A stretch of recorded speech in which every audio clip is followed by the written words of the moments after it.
இன்றைக்கி எபிசோடில் passport வெரிஃபிகேஷனுக்கு police வராங்க. போலீஸ் போகிற டைமில் ப்ரௌன் மணி உள்ளே வரான். ரோகிணி போலீஸ்கிட்ட அவர் என் மாமான்னு சொல்கிறான். உள்ளே வர்றவன் ரோகிணி அப்பாவை ஜெயிலே கொண்டுட்டாங்க, இறுதி காரியம் எல்லாமே போலீஸே பண்ணிடுச்சுன்னு சொல்கிறான். இதை கேட்டுட்டு ரோகிணி மயங்கி விழுந்து ஒரே பர்ஃபார்மன்ஸ் தான் போங்க. ப்ரௌன் மணி உடனே கிளம்பிடுறான், ஒரு டீ காஃபி கூட சாப்பிடாம. இந்த சுச்சுவேஷனில் ட்ரிப்பு எதுக்கு கேன்சல் பண்ண சொல்கிறாரு அண்ணாமலை. ரூமில் மனோஜ்கிட்ட ஒரே சென்டிமெண்ட் ட்ராமா தான். அடுத்ததாக வித்யா கிட்ட ஃபோன் பண்ணி இப்போதைக்கு தப்பிச்சாச்சுன்னு சொல்கிறான். இப்போ தான் முதுக்கே டவுட் அதிகமாகுது, சீக்கிரமாக கண்டுபிடிக்கணும்னு சொல்கிறாரு. அடுத்த நாள் விஜயா டான்ஸ் ஸ்கூலில் சிந்தாமணி அம்மா வராங்க. விஜயா பேசுறதை வச்சே மீனாவை பிடிக்காதுன்னு தெரிஞ்சு எதிரி வீட்டிலே இருக்குது, விஜயாவை வச்சே மீனா பிஸ்னஸை க்ளோஸ் பண்ணிடலான்னு முடிவுக்கு வராங்க. அதுக்கப்புறம் ரோகிணி மாட்டிக்கிற மாதிரி ஒரு கனவுல மட்டும்தான் ரோகிணி மாட்டுவா. அடுத்த நாள் வித்யா வீட்டில் டிஸ்கஷன். ஒரிஜினல் அப்பா ஃபோட்டோவை மலேசியா அப்பான்னு சொல்லி காட்ட போகிறா போல்.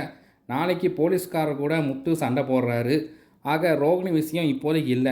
மீனாக்கும் முத்துக்கும் புது எதிரிகளை உருவாக்கியாச்சு. கொஞ்ச நாளைக்கு இதை வச்சு ஓட்டுவாங்க பாருங்களேன்.